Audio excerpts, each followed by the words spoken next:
안녕하세요, 여러분. 농작업 안전관리 체험 프로그램의 진행자 푸르미입니다. 벼 재배 작업의 안전에 대해 알아볼까요?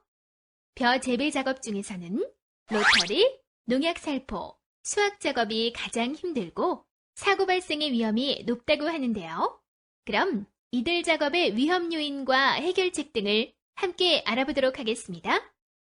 그럼 여러분이 원하는 작업을 눌러 자세한 내용을 살펴보도록 하겠습니다. 클릭.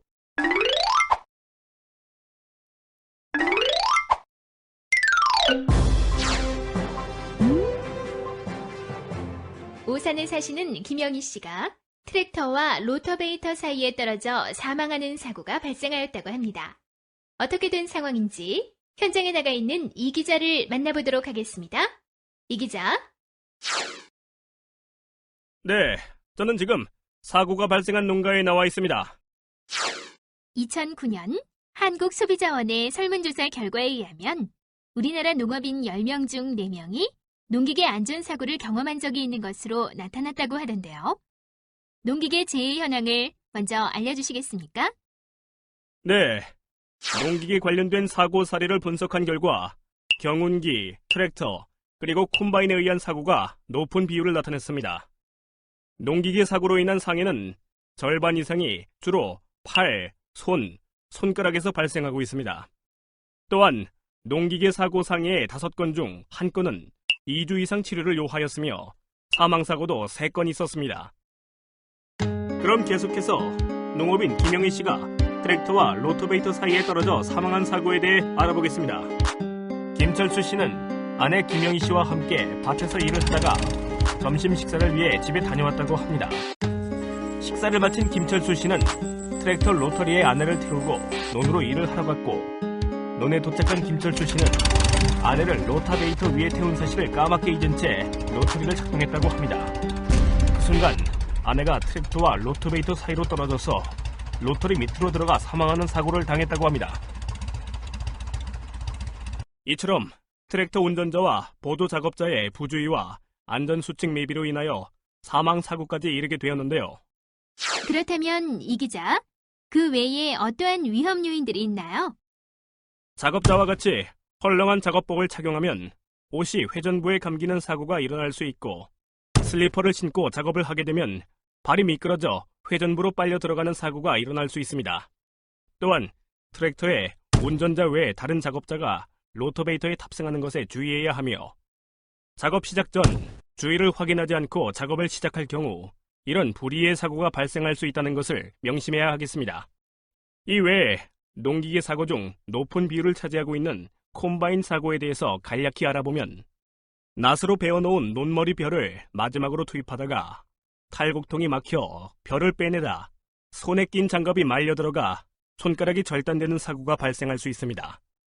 이를 예방하기 위해서는 주기적으로 안전 커버 부착 상태 확인하고, 기계 작동 중 기계의 회전부나 작동부에 접촉하지 않도록 해야죠. 또한 손으로 벤 벼를 탈곡할 때는 주행부를 정지시키고 예치 클러치를 끄는 후 탈곡해야 합니다.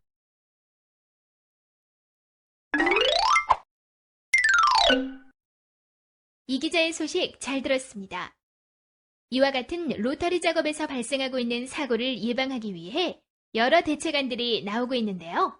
이를 잘 숙지하여 사전에 사고를 예방해야 하겠습니다. 우선 작업 시 헬멧, 몸에 맞는 옷, 그리고 소매가 말끔하게 처리된 옷, 또 미끄럼 방지 신발을 착용해야 한다는 것입니다.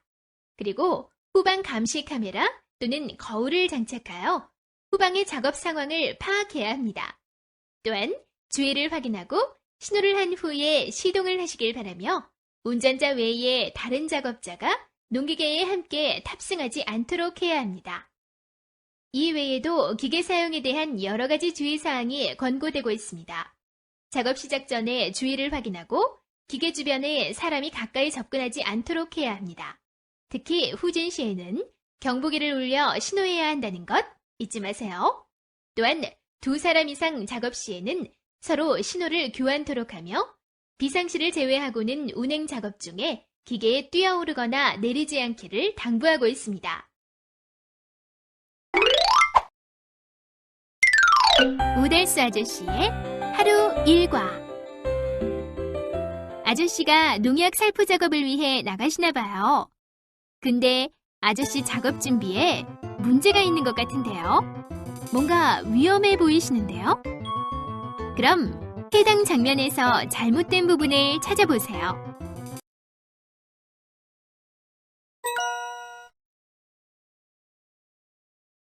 농약은 피부를 통해서 흡수가 잘 되기 때문에 몸의 노출 부위를 고무장갑, 마스크, 모자, 긴 소매의 웃옷과 긴 바지, 고무장화를 착용하여 감싸야 합니다.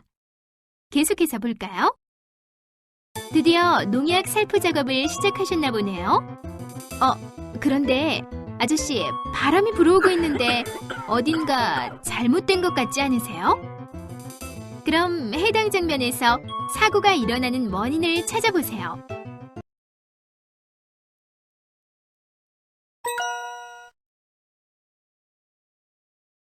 바람이 부는 방향으로 농약을 살포하고 계신 오달수 아저씨. 안 됩니다. 살포 작업은 꼭 바람을 등지고 해야 한다고요. 이제 힘든 작업을 끝내고 집으로 들어가시는군요. 아저씨, 농약통을 그대로 버리시면 어떡해요? 그럼 해당 장면에서 사고가 일어나는 원인을 찾아보세요.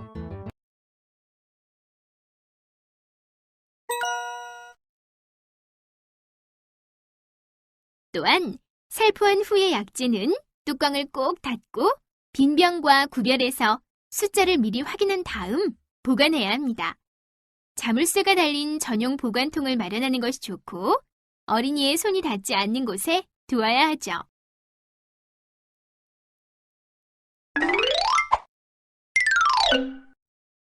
농약 살포 작업을 하다 보면 부득이하게 사고가 발생할 수 있습니다. 그런 경우 여러분은 어떻게 대처해야 할까요? 예를 들어 입에 농약이 묻었다면요? 여러분은 어떻게 하시겠습니까? 그럼 각 신체 부위별로 응급처치법을 알아볼까요? 농약이 입에 묻었거나 입 안으로 들어갔다면 즉시 물로 양치를 해야 합니다. 그러려면 항상 물을 담은 주전자를 준비해 놓는 것이 좋겠죠? 그럼 농약을 마셨을 때는 어떻게 해야 할까요? 우선 물이나 식염수 두세 잔 마시게 한 다음 손가락을 넣어서 토하게 해야 합니다. 그 후 농약이 흡수가 안 되도록 목초액과 같은 흡착제를 30g 정도를 복용하도록 합니다. 피부에 농약이 묻었다면 어떻게 해야 할까요? 먼저 비누로 잘 씻어내어 농약을 제거해야겠죠? 알칼리와 만나면 분해되는 농약도 많기 때문에 우리가 보통으로 쓰는 비누를 사용하면 좋다고 합니다. 단, 적어도 15분간 꼼꼼히 닦아내야 한다는 것 잊으시면 안 돼요. 만일 방수가 안 되는 옷에 농약이 묻었을 때는 그 즉시 속옷까지 전부 벗어서 피부를 비누로 씻은 다음 다른 옷으로 갈아입어야 합니다. 눈에 농약이 묻었다면 깨끗한 물로 눈을 헹궈내야 합니다. 적어도 15분간 계속해서 씻어내야 하죠. 가능하면 세안기를 항시 준비해 놓고 즉시 물로 닦아내는 것이 좋겠죠? 눈에 농약이 들어갔다고 해서 절대로 손으로 비비면 안 돼요. 거즈를 가볍게 눈에 대고 빨리 전문의를 찾아가는 것이 가장 좋아요. 아셨죠?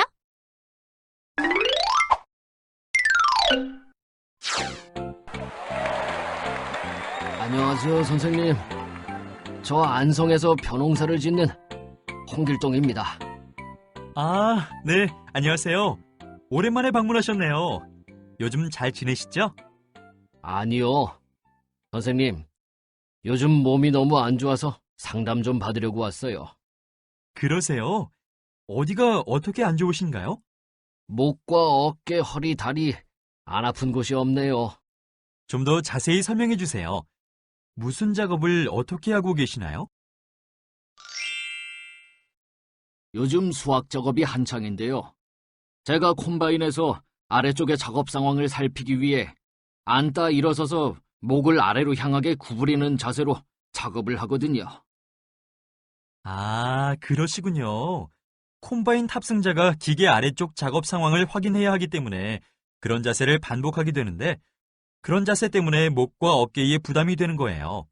더군다나 일어섰다 앉았다를 반복하기 때문에 허리와 다리 등에 반복성 작업 부담이 생겨 근골격계 질환이 발생할 수 있는 것이죠.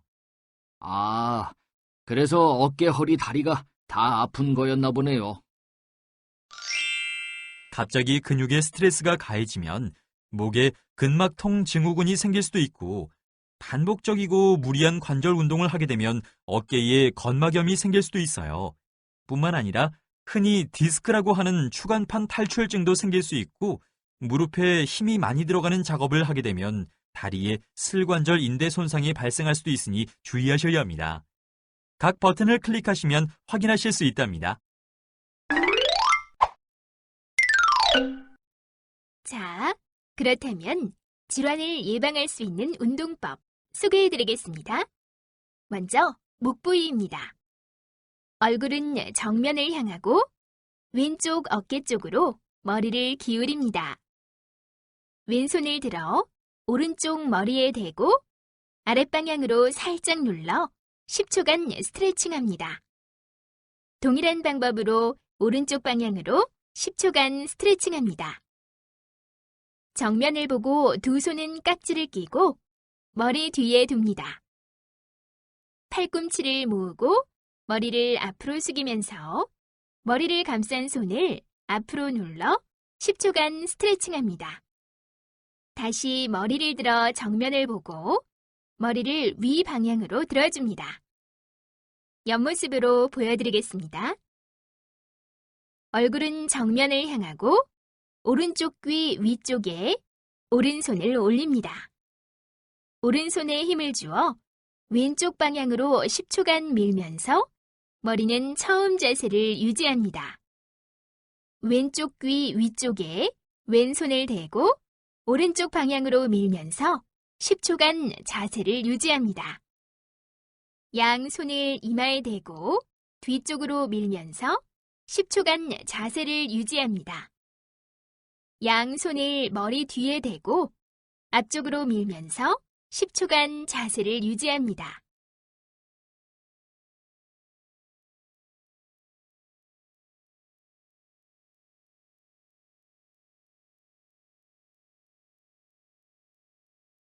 이번에는 어깨 부위의 운동법에 대해 살펴보도록 하겠습니다. 오른쪽 손가락 끝을 어깨 위에 올린 후 팔꿈치로 원을 그리며 돌려줍니다. 팔꿈치를 앞, 위, 뒤, 아래로 큰 원을 그리면서 돌려줍니다. 동일한 방법으로 반대쪽도 원을 그리며 돌려줍니다.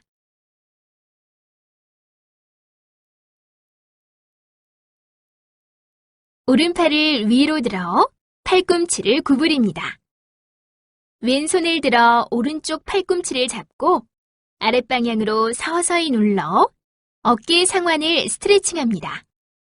동일한 방법으로 왼쪽 방향으로 스트레칭합니다.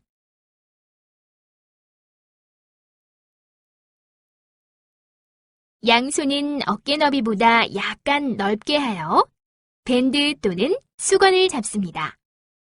밴드를 몸의 앞쪽에서 머리 위쪽으로 천천히 들어 올렸다가 뒤쪽으로 내립니다. 다시 밴드를 뒤쪽에서 머리 위쪽까지 올렸다가 앞으로 내려 어깨를 회전합니다.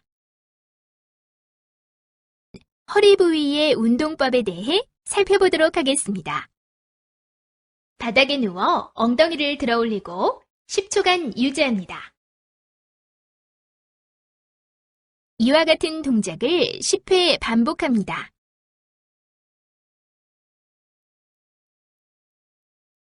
양손을 허리에 둡니다.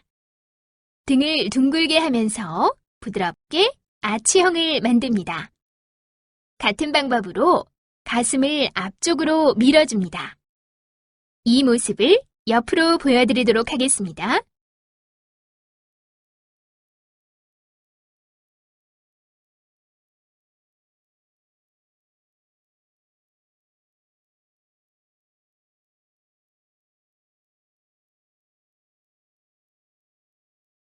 왼손은 허리에 두고 오른팔을 들어줍니다.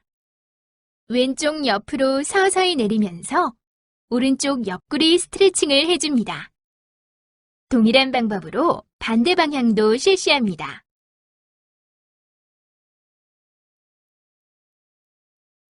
기어가는 자세에서 두 손과 무릎을 어깨 너비만큼 벌립니다. 숨을 들이마시면서 머리를 뒤로 젖히고 동시에 허리를 움푹하게 바닥 쪽으로 내립니다. 반대로 숨을 내쉬면서 머리를 숙이는 동시에 복부를 등 쪽으로 당기고 허리를 천장 쪽으로 둥글게 끌어올립니다.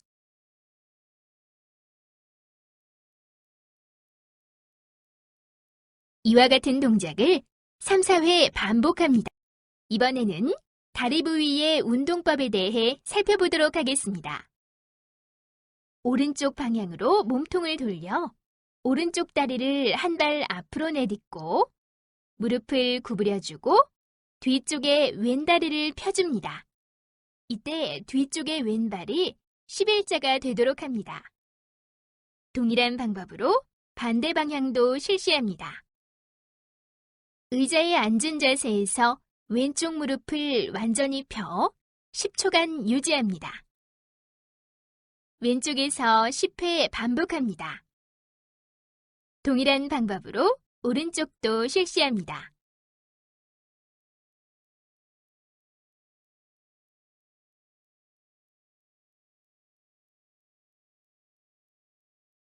마지막으로 손과 손목 운동법에 대해 살펴보도록 하겠습니다. 양 팔꿈치를 옆에 붙이고 팔은 선서 자세와 같이 손바닥이 앞을 향하게 합니다. 양손은 주먹을 쥐었다가 쭉 펴니다. 한 번에 10회 이상 반복합니다. 오른팔을 들어 손바닥이 앞을 향하게 합니다. 왼손으로 손바닥을 잡고 몸 안쪽으로 잡아당겨줍니다. 동일한 방법으로 반대쪽도 실시합니다. 좀 더 상세한 동작으로 살펴볼까요? 이상으로 5가지 부위의 운동법을 마칩니다.